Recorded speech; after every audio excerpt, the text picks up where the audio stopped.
On est maintenant dans les années 2015. De plus en plus, la présence du non-humain m'interpelle et je la vois comme de moins en moins centrale dans mon travail. Je remets de plus en plus en cause le tournant ontologique, y compris la façon avec laquelle j'avais posé, il y a quelques années maintenant, le théisme méthodologique. Je me dis que j'ai été trop loin à ce moment-là en décrivant les modes de présence de la divinité et au moins la description est incomplète. En gros, je dis ceci pour bien montrer le glissement vers l'être humain en tant qu'entité. En gros, je disais qu'il fallait déduire les modes de présence de la divinité à partir de ce que je voyais ou j'entendais des croyants dans le lieu église ou dans une salle paroissiale. On l'a évoqué tout à l'heure. Maintenant, je me dis que ce qu'on peut appeler une ontographie de la situation est une description incomplète. Une ontographie de la situation, ça veut dire déduire les modes de présence de la divinité sans lesquels cette situation n'a pas de sens. Effectivement, si je dis merci à Dieu, c'est bien qu'il y a un Dieu qui a fait quelque chose pour que je puisse lui dire merci. En gros, c'était ça, l'ontographie, le théisme. Je me dis de plus en plus, est-ce que c'est le passage par la préhistoire? Est-ce que quelque part, c'est la déception personnelle, au fond, de ne pas avoir trouvé de réponse à cette idée de résurrection que je cherchais de manière forte à un moment donné? Toujours, je me dis, en tout cas, qu'il y a une caractéristique de la divinité qui doit être intégrée dans sa carte d'identité, et la tour parle vraiment de carte d'identité, c'est qu'il n'y a pas de divinité, au fond. C'est une entité linguistique qui ne peut pas être associée au mot existence. Je veux bien lui prêter des modes de présence, voire des modes d'existence, mais qui n'a pas d'existence. Elle a des effets de présence par les médiations, on dira si bien à la tour. Pour moi, je pense, si vous voulez, que l'anthropologue doit avoir un rôle supplémentaire à un moment donné, de dire qu'il n'y a pas de...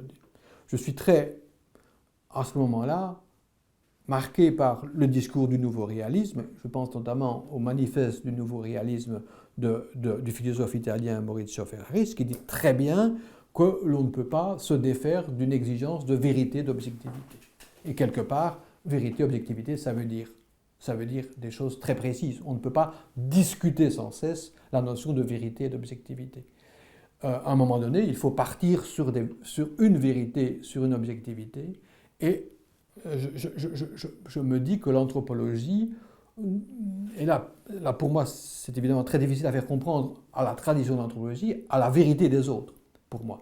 L'idée est véritablement qu'il y a 7 milliards d'entités et que c'est cette réalité-là qui est l'objet de l'anthropologie.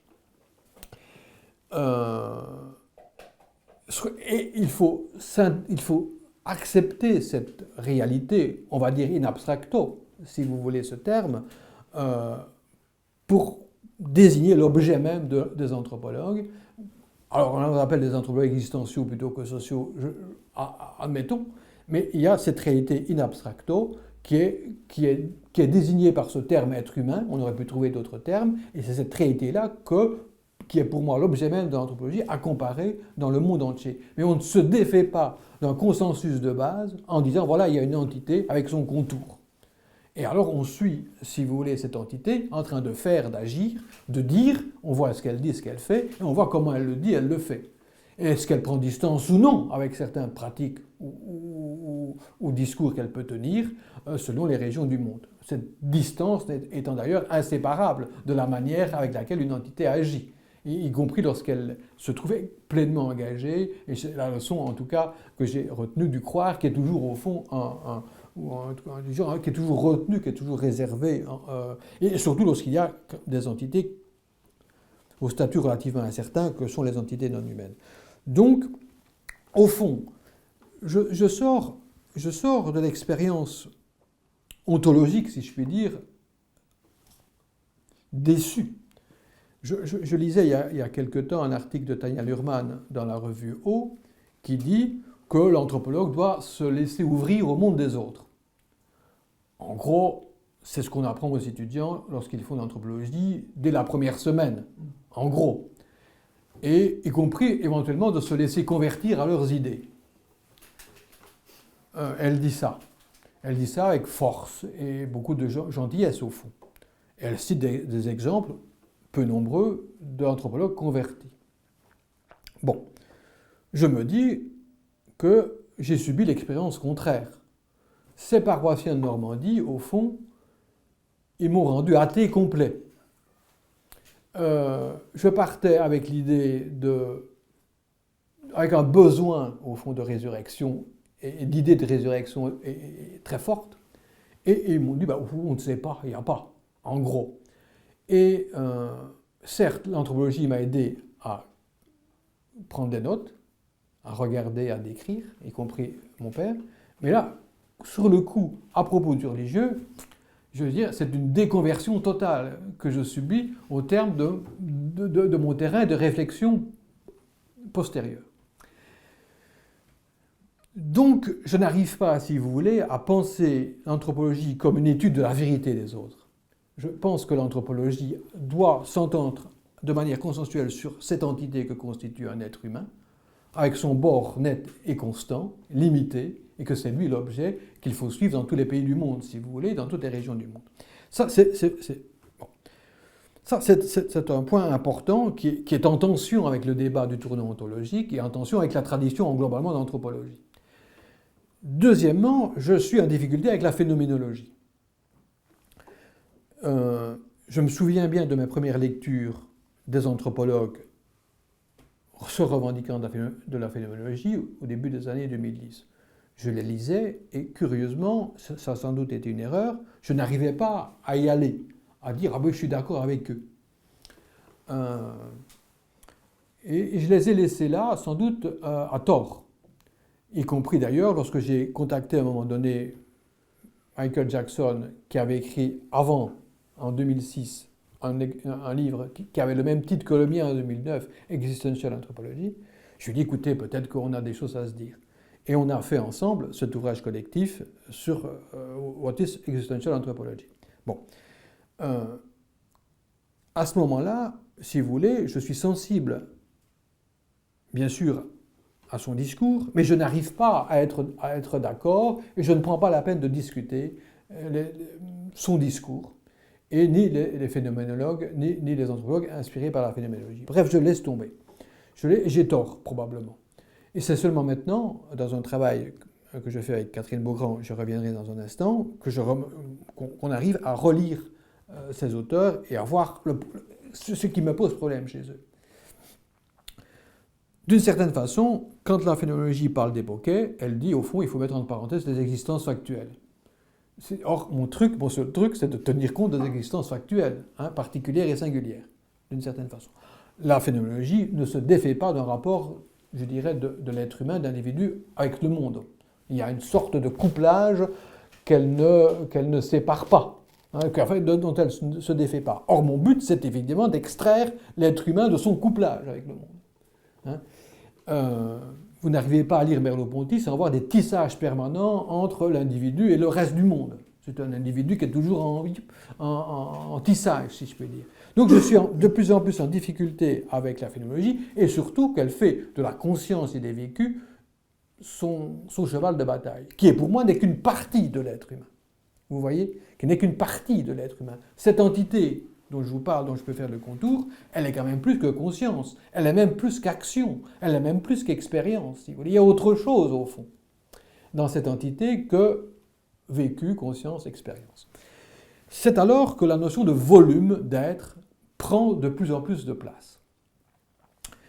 Parce que le volume d'être, justement, c'est cette entité, au fond, dont je vous parle, depuis un certain nombre je dirais presque de minutes, voire d'heures maintenant, et de cette entité, j'ai retiré, je dirais, ces parties biologiques. De mon volume d'être, il n'y a pas de poumon, il n'y a pas de cellules, il n'y a pas de corps, et il n'y a pas, je dirais, de squelette, si vous me permettez.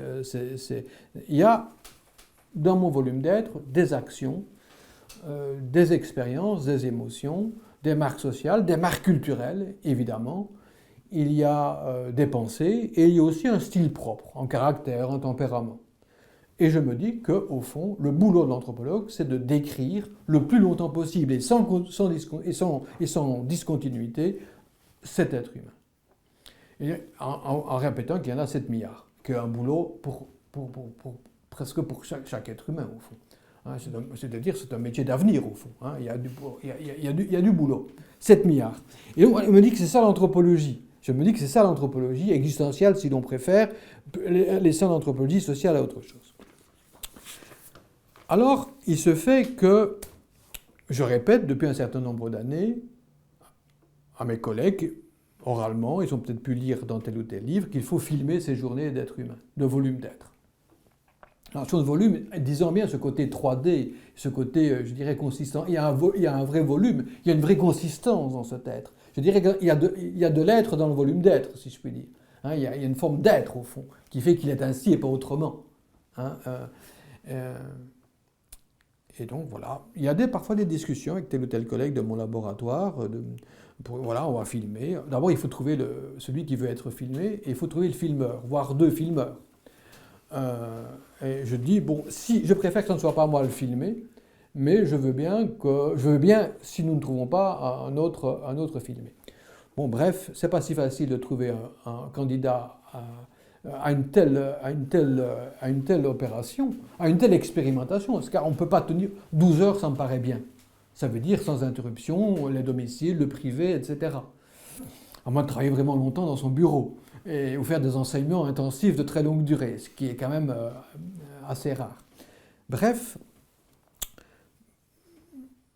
je rencontre Catherine Beaugrand, qui est une artiste plasticienne qui m'écrit, après avoir lu contre le relationnisme, et on se rencontre. Je lui explique mes soucis, mon désir de cette expérimentation filmique. Très rapidement, elle me dit, on met ça au point.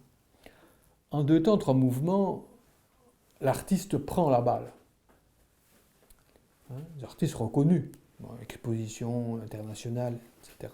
L'artiste prend la balle, que pendant des années, l'anthropologue n'avait pas prise. Voilà quelque chose de très significatif, si vous voulez, sur la discipline. En 2 temps, 3 mouvements, elle dit qu'il faut être 2. Elle contacte un de ses collègues suisses, Samuel Desmatras, et à 2, ils pensent l'opération et ils font ce film qui a lieu le 19 janvier 2016 et qui commence dans cette pièce, au fond, à 6h30, lorsque je mange des céréales, comme tous les jours, au matin. Il se termine 12 heures plus tard, dans la pièce d'à côté, complètement rincé, si je puis dire, après l'expérience. Au fond, même si j'ai eu exactement les mêmes activités, c'était un mardi que tous les mardis, où je prends le RER pour aller à Nanterre, le B puis le A, et où je fais cours pendant 5 heures, c'était le cas, la petite pause à midi, et puis après le cours, on reprend le RER, et je rentre dans mon bureau, où je travaille, je réponds à des messages, je regarde des choses diverses, je lis, etc., avant de manger une pizza vers 18h, et la journée est finie, et le film existe. Le film existe sans montage, évidemment. Il n'est pas question de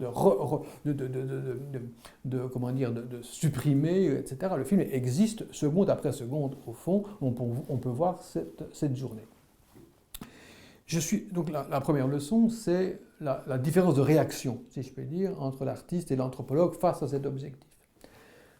Alors, qu'est-ce que j'ai fait une fois à disposition de ces 12 heures qu'on avait séparés en 12 fichiers, si je puis dire, manipulables, 1 heure, coupé n'importe comment, au fond, et puis le suivant commence au même endroit.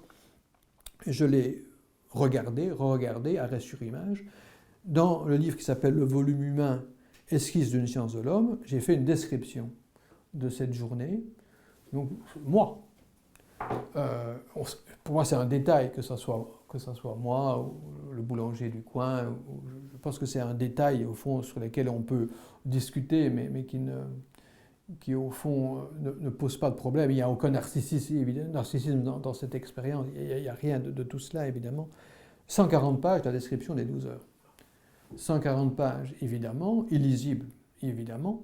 On s'en fiche que ça soit illisible. Ce n'est pas une narration, au fond, c'est un document brut. Voilà ce que le type a fait pendant 12 heures, pas à pas. Et une redescription juste après d'une centaine de pages à nouveau, qui sont des commentaires, mais aussi des précisions sur éventuellement les pensées que je peux avoir à tel endroit, sur telle posture qui pourrait avoir telle origine sociale, ou telle posture qui revient à dire que c'est mon caractère et mon tempérament, et que si on m'avait filmé 30 ans plus tôt au lycée, j'aurais déjà été le même, en gros. Donc un peu la stylistique personnelle qui apparaît. En gros, si on fait le calcul, 140 plus 100, on a une description un peu commentée de 140 pages, enfin, pour décrire 12 heures, évidemment. Hein, ça ne peut pas s'appeler de l'ethnographie incontestablement. J'ai fini par appeler ça de la volumographie. Je ne voyais pas d'autre chose. Bref, l'anthropologie devient une volumographie pour moi. Et il n'y a pas d'autre. Et d'une certaine façon, dans ma tête, il n'y a pas d'autre solution si on veut donner à l'anthropologie un objet spécifique qui ne soit pas des relations, au fond. Alors, il y a aussi un débat plus théorique où je reprécise l'influence que peut avoir Aristote dans une telle analyse, y compris sur le style. Je cite beaucoup un écrivain germanique qui s'appelle Rilke, évidemment, et notamment je transforme sa lettre à un jeune poète en disant lettre à un jeune anthropologue, écoutez, arrêtez, regardez des êtres humains et ne vous laissez pas avoir par la doxa contemporaine, si je puis dire. Et voilà, il y a ça. Et j'en veux aussi à l'importance des non-humains, et je réfléchis sur les modes d'existence dont j'ai parlé tout à l'heure. Il y a des choses qui existent et il y a des choses qui n'existent pas. Il y a des choses qui sont vraies, il y a des choses qui sont objectives, et je me dis qu'il faut... Donc voilà d'une certaine façon. C'est le contenu du livre sur le volume humain. Quelque part, l'influence de l'art est importante. Par mon dialogue constant avec Catherine Beaugrand, l'influence de l'art va prendre de plus en plus d'importance. En gros, il s'agit bien... En gros, si vous regardez le joueur de fifre de Manet, vous regardez, vous voyez le jeune en train de jouer de son instrument, et il n'y a rien autour. In abstracto. Il n'y a rien autour, il n'y a pas de fond. Manet dit à un de ses amis, je suis allé au musée à Madrid, j'ai vu le Pablo de Velázquez, il y a un type, il n'y a rien autour.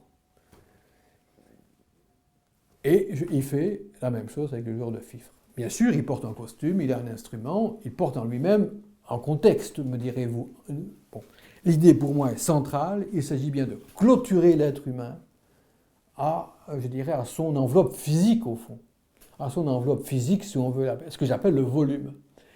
Et en éliminant le reste.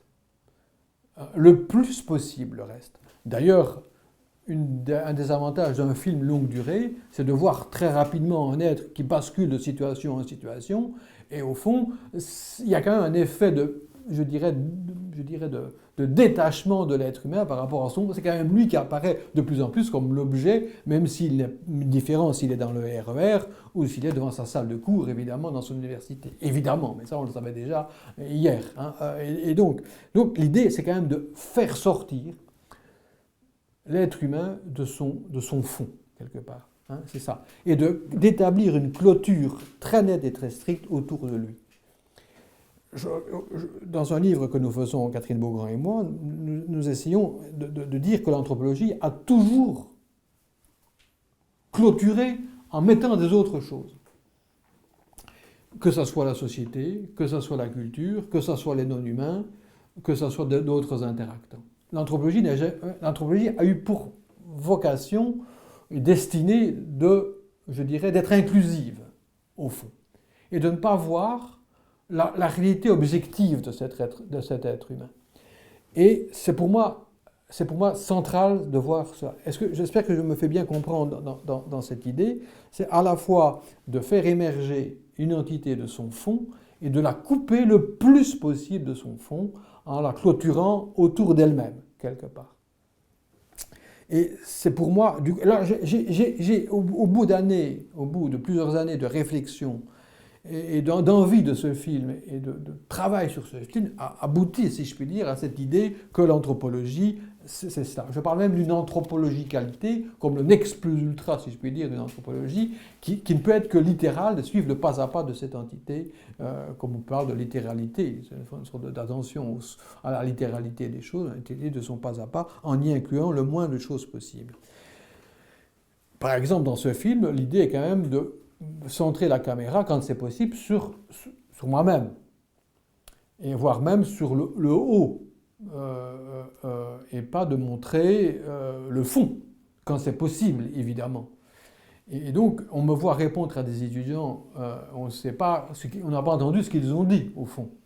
Ils sont devenus un fond qui ne m'intéresse plus, au fond, dans l'objet même.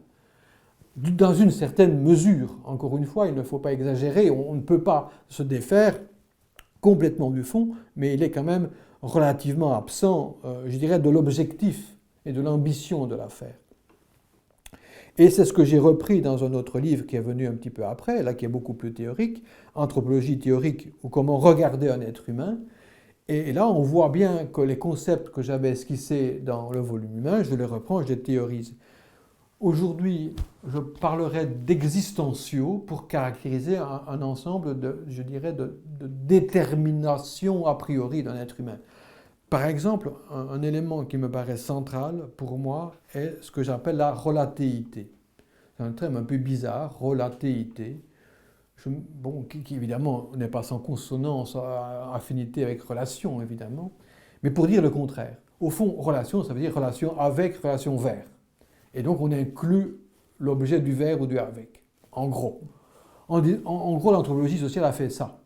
En gros, la relativité, c'est de penser la relation à l'intérieur du volume, d'une certaine façon.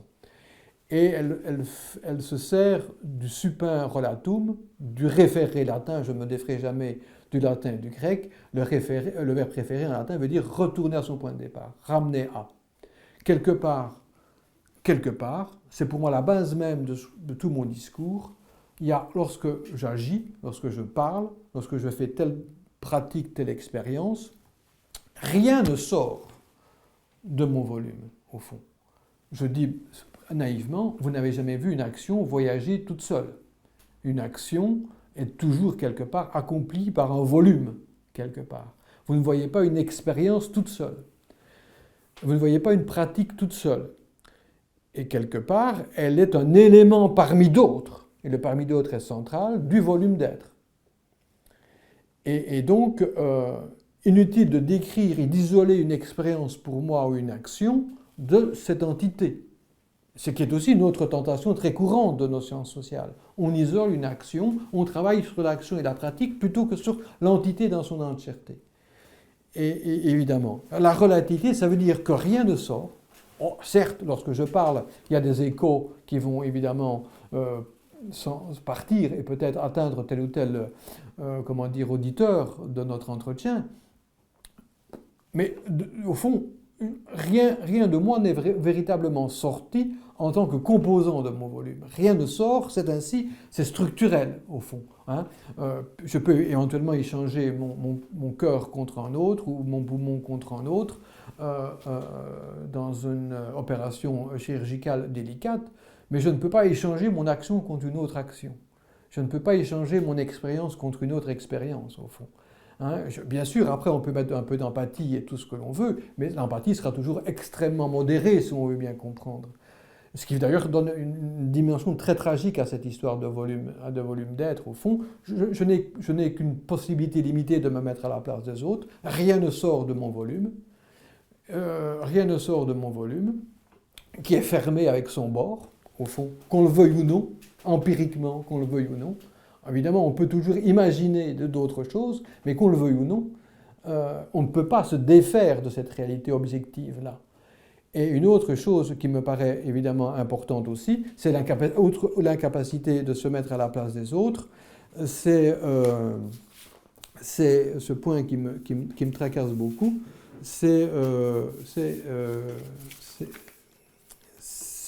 comment dire, l'importance, excusez-moi, du style et de l'être même, de mon mode d'être. Quelque part, je ne peux rien, ce qui est central pour moi et j'allais l'oublier, je ne peux rien faire sans que vienne s'infiltrer, sans que vienne, comment dire, accompagner mon geste, ma parole, quelque part, quelque chose qui fait que c'est moi qui le fait ou qui le dit. Je n'aime pas le c'est moi, mais quelque part, c'est un raccourci pour dire c'est le volume, c'est tel volume qui le fait, qui le dit.